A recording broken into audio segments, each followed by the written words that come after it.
The White House, as Muscovites know it, is the bright marble building at the very heart of the city. It's now the headquarters of the Russian government, but was once home to the Supreme Soviet of Russia, the main legislative body in the country. In October 1993, Russia was on the brink of civil war, with parliament deputies on one side and Boris Yeltsin and his supporters on the other. 2 days of street fighting left hundreds dead and injured.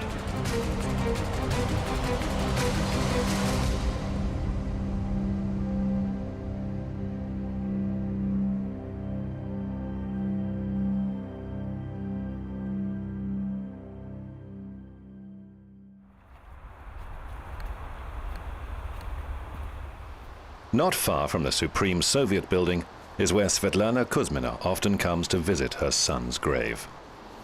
Sergei was only 17 when he died in the turmoil of October 1993. The official record says he was killed by multiple bullet injuries. I asked the prosecutor's office for my son's clothes to see where he was wounded.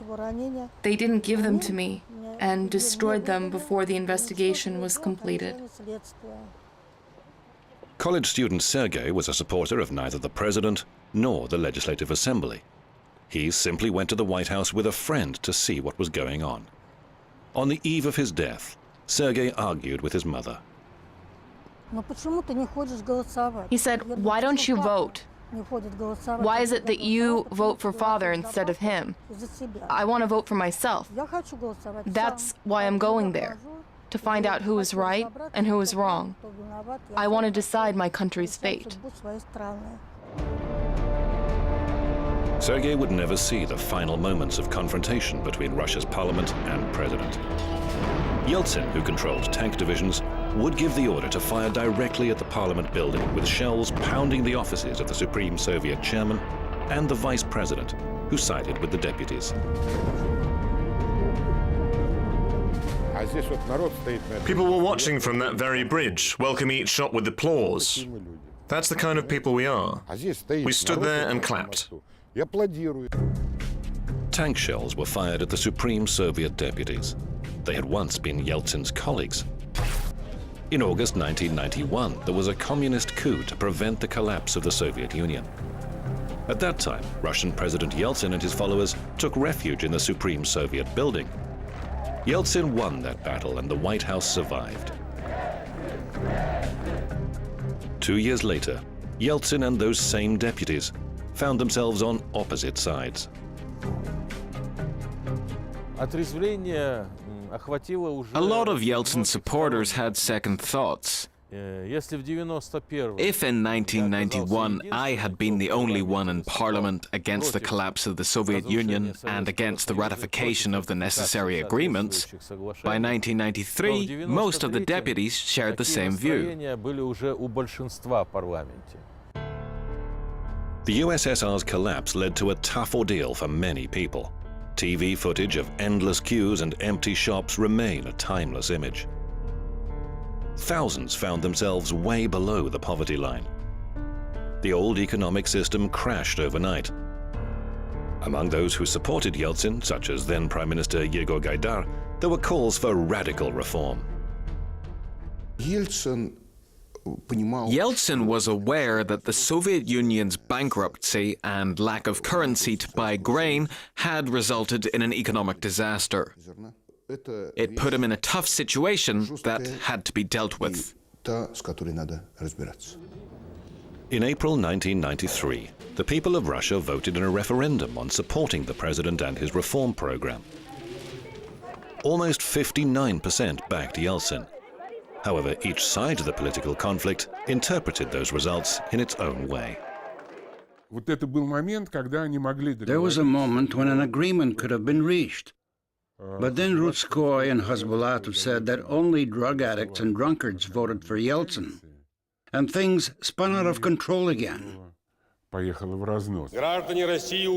Russian citizens have seen what the deputies that they had chosen are really occupied with.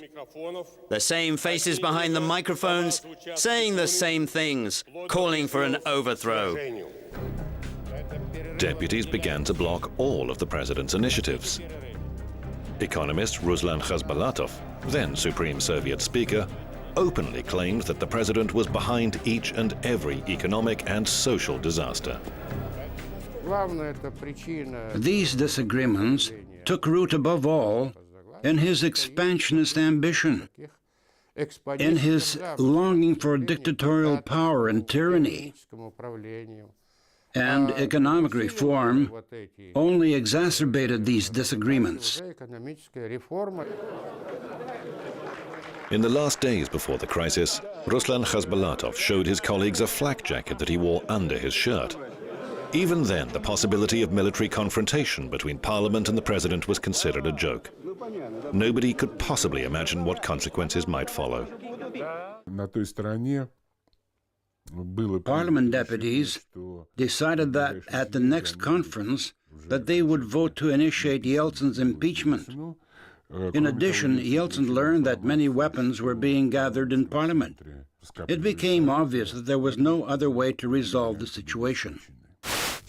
From this day forward, the Supreme Soviet of the Russian Federation and its deputies discontinue their legislative, administrative, and executive functions.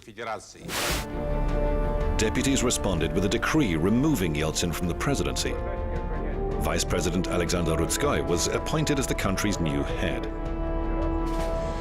Yeltsin ignored Parliament and surrounded the White House with barbed wire. Eventually, society split in two. One half blamed Yeltsin for the political crisis. The other called on the Supreme Soviet to resign voluntarily. Yeltsin won the elections. What happened in 1993 was two groups fighting for power. We voted for Yeltsin in the referendum. Deputies of the Supreme Soviet didn't appeal to us at all. We had to support Yeltsin, otherwise it would have been civil war. Down with the government! A communist rally in central Moscow. Many of these people who supported the Supreme Soviet were convinced that Yeltsin's resignation would make it possible to reinstate the fallen Soviet Union and put an end to poverty. Their slogans were chanted outside the walls of the White House. We came to defend Soviet power above all else, and the parliament that had been elected at that moment. Well, not the parliament, but the Supreme Soviet of Russia. Patriarch Alexei II took on the role of intermediary in those early days of confrontation. Negotiations were conducted at the Patriarch's residence.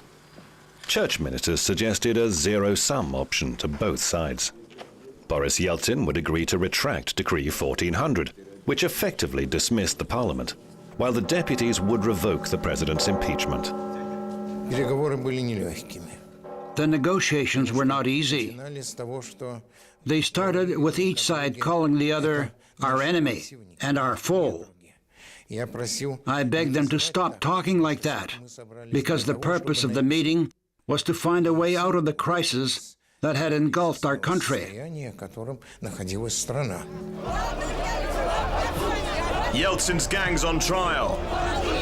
On the 3rd of October 1993, a crowd of Supreme Soviet supporters broke through the police cordon, wielding stones and iron clubs. The police responded with tear gas. This clash brought about the first injuries and spilled the first blood in this turbulent time. The Patriarch's negotiations were cut short.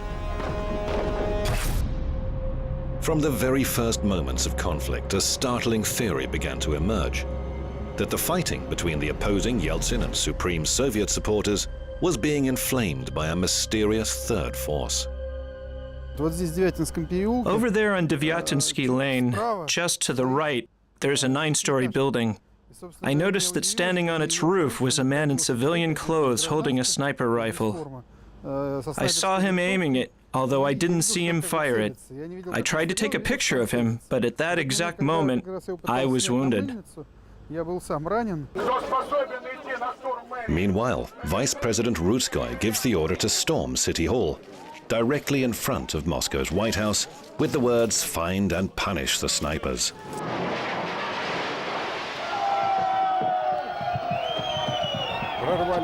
So they broke through the cordon. What for? To take the building. It's not going anywhere. The goal was to grab the rats hiding within, but they managed to escape through the hotel adjacent to the White House. In just a few moments, City Hall is captured and the police surrender. The operation is commanded by General Albert Makashov, a communist known for never mincing his words. Cut those telephone connections off! Kick the f***ing bureaucrats out! Both Khasbulatov and Rudskoy, who's a military man himself, fell under the wheels of the most radical group of White House defenders. And these two were not in charge anymore. It was the chiefs of the military units who were in command, and they had absolutely no need for negotiations. Meanwhile, Rudskoy set a new objective: to control the broadcast network by occupying the government-run Ostankino National TV Center. Transport is readily at hand. Trucks with full fuel tanks captured from the police. Vitya's special forces under Yeltsin's control also head to Ostankino. Captain Igor Chekalayev was given an order on this staircase: hide behind the second-floor parapet and secure the building until the end. The position that the soldiers were forced to take up put them at a tactical disadvantage, but there was no other choice. You could only shoot from this position, which left your chest completely exposed. And if you were on your knees, you couldn't see anything. So we were just sort of bent over. They were afraid to shoot right away. I remember it well. They gave us about 3 minutes to make a decision. General Makashov ordered a TV cameraman to be brought to him so he could deliver a speech live on air. But Spetsnaz officers refused to obey. A rally broke out at the entrance to the TV center, with more and more people joining in every minute. The majority had no idea that Special Forces soldiers had guns trained on the crowd.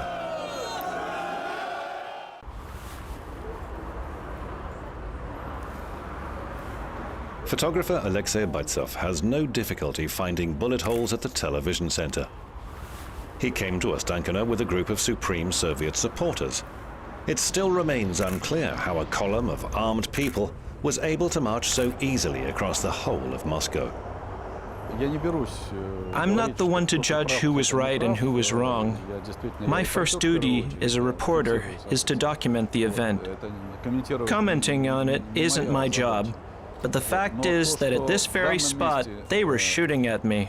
And not only me, that's for sure. At around 8 o'clock, the first attempt to break into the TV center was launched. They used trophy police trucks. Special Forces soldiers who were holding the line inside remained silent, further provoking the attacking mob. I said, "Let me shoot the radiator. They're coming in." And the reply was, "Don't even think of opening fire." That's the sort of command we were given. The people here were already on edge, afraid of those coming inside with weapons. And there we were, sitting around like cannon fodder. In this picture, one assailant holds an anti-tank grenade launcher. They had easily seized weapons from the officers who had been guarding City Hall. According to the Special Forces version of events, the first shot at the Ostankino TV center was fired from this very grenade launcher. As a result, one young soldier, Nikolai Sitnikov, was fatally injured. In response to their comrade's death, the elite soldiers opened fire indiscriminately. Anyone at the main entrance was literally doomed. I fell flat to the ground, hiding behind the flower bed, and crawled along it in this direction so that it would keep me out of sight of those firing from the TV center. That's how I survived.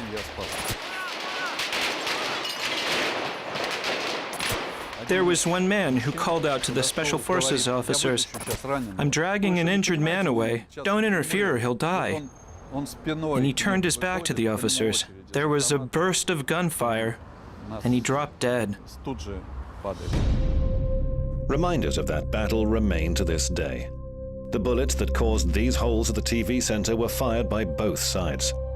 The investigation took a long time, but special forces eventually conceded that their story about the first shots coming from the assailants was false. We tested the grenade launcher and visited the internal military training ground.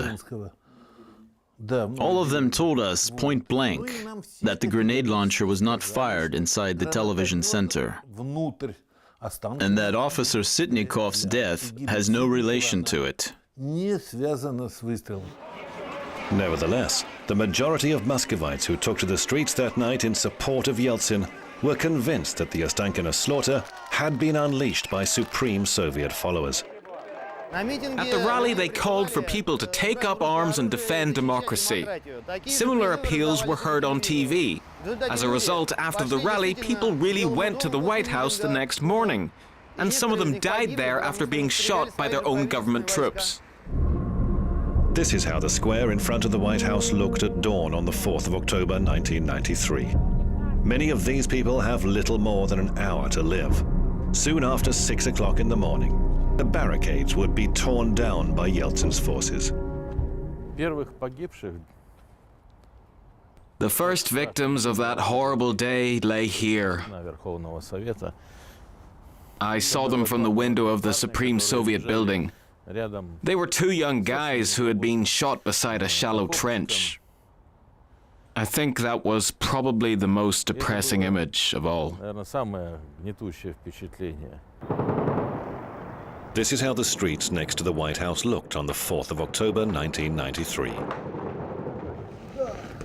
Again, journalists found themselves in the firing line, as unknown snipers on the rooftops of nearby buildings opened fire indiscriminately. Rustem Safronov, a journalist for a Russian state TV channel, was never able to finish his report. He's been hit in the back. He's the fifth reporter I've seen hit by a bullet today. A bullet lodged in his left lung. The sniper was apparently aiming for the heart, but missed. Journalists began to notice that the mysterious snipers were not acting by chance. Their shots provoked reciprocal cruelty and revenge from both sides. Certainly it was a provocation. We used to be the crew, the people who looks like a media people. We didn't have any weapons, and it's just the instinct of the death. And people, I think, tried to kill a lot of journalists, and because they're witnesses of different criminal stuff which was conducted there. For 20 years, it has been claimed in the communist press that the snipers were professional soldiers of fortune who came to Russia at the invitation of the president's security service. The accusation is strongly denied by Yeltsin's followers. There was no third force whatsoever. All this talk about tall, broad-shouldered Israeli soldiers is nothing more than fantasy. People even go as far as to say that I was seen in Moscow on the 4th of October, meeting them at Kievsky railway station. It's a pack of lies. I was at Yeltsin's side until the end.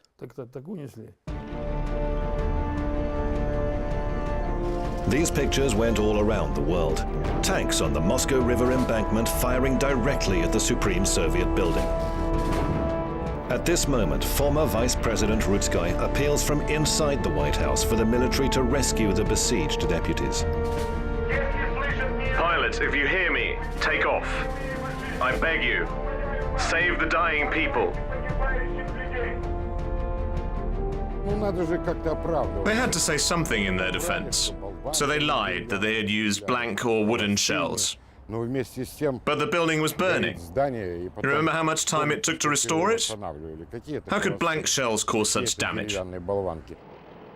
Deputies get together in the conference hall on the 5th floor, where there are no windows. As they hold their last session, it becomes perfectly clear that the army will not back the Supreme Soviet. Rumors soon circulated that Yeltsin had issued an order to his security service. Khasbulatov, head of the Supreme Soviet, and presidential rival Rudskoy are to be finished off, without trial. I had a loaded pistol in my right pocket. The safety was off. There was a secret, unofficial request We were told to, if given the chance, do them both in instead of arresting them. We didn't get the chance. There were just too many witnesses. The deputies were saved by members of the Alpha counter-terrorism unit, which had once been under KGB control. They were accustomed to working in political hotspots along the borders of the former USSR. Now they were called upon to stop a civil war at home, in the capital. In the afternoon of October the 4th, while under fire from snipers, Alpha officer Sergei Kuzmin began negotiations with the deputies inside the White House. We all laid our rifles down and started waving our arms, asking them to cease fire. Don't shoot! Our lieutenant colonel is going to talk to you! Alpha unit soldiers made their way to the 5th floor to talk to the deputies, many of whom were preparing to die. We told Rutskoy we could get the deputies out through the security corridor, put them on buses, and drive them to the nearest metro station. He asked whether we could take Hasbulatov and him to the American embassy. We told him that it was possible, but that we had to consult our superiors first. After sorting everything out, I had to report to my chiefs. I pressed a button on the radio and suddenly heard random shooting and screaming. I couldn't understand what was happening and switched the radio off immediately to avoid panic. During these few seconds, an unknown sniper shoots down Gennady Sergeyev, an Alpha unit officer trying to carry an injured comrade away from the kill zone. But the intended provocation failed. Some wanted this conflict to go on, others wanted our unit to react to the provocation, but it led to nothing. After all, we're not mere soldiers, we're officers. We all understand what's going on, and it's impossible to provoke us into improper action. Despite the death of their comrade, Alpha unit officers kept their promise. Opposition leaders were taken into safety. The Supreme Soviet leaders, though, were still unaware that they were expected in solitary confinement at a former KGB detention center. I was absolutely sure they would kill me. My sole concern was to put on a good show for the cameras and prove that my deputies' morale was still high. Ordinary deputies were free to go home after being released from the White House.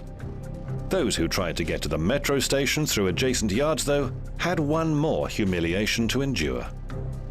The deputies were led out of the storeroom of this shop. It looked different back then. The police recognized me, separated me from the crowd, and pushed me over to that doorway. Over the radio, they received an order to do away with me. Those few minutes were terrible, but luckily the walls are made of concrete, and they were afraid that bullets would ricochet. Investigators never did discover who ordered people to be shot, nor the identities of the mystery snipers. In early 1994, a new parliament was established in Russia. The State Duma granted amnesty to those involved in the events of October 1993. The criminal investigation was shut down, to the dismay of many. Whether the state leaders liked it or not, a lot of the authorities' actions that came to light during the investigation should have been deemed nothing less than criminal offenses. It was a hard period, but we had to live through it. Regular folks, as well as the leaders of the country and the president, we had to go through it. When the confrontation was finally over, some celebrated victory, while others spent all day and night searching for their loved ones' bodies. More than 120 people lost their lives. Only on the 5th day after the tragedy was Svetlana Kuzmina able to identify her 17-year-old son Sergei at a city morgue. At one end of the morgue, people were crying. The other end was the same. They were looking for their relatives. I said, I don't want to live anymore. Give me cyanide. I'm dead anyway. I have nothing to live for. Svetlana did survive, and 6 years later she gave birth to a second son, Alexei. Until now, history books have offered conflicting and inconsistent accounts of the events of October 1993. Alexei has already formed his own vision of those events during his childhood. He's now 14, just like Sergei, when this photo was taken. They look very much alike. It's just that my first son was shot, but Sergei's life continues in Alexei. It's a pity I never saw my brother. I was born after he died. You can't forget things like that. They remain in your memory forever. People will always remember. Less than 6 months after the crisis of October 1993, Russia saw a new constitution installed. As a result, the president's powers were expanded considerably. The post of vice president was abolished, while deputies' authority was significantly curtailed. The Moscow White House was repaired in record time and surrounded by a tall fence. Nearby is an open-air memorial where relatives of the dead visit this avenue of remembrance. Despite their determination never to forget, much of what took place here 20 years ago still remains a mystery.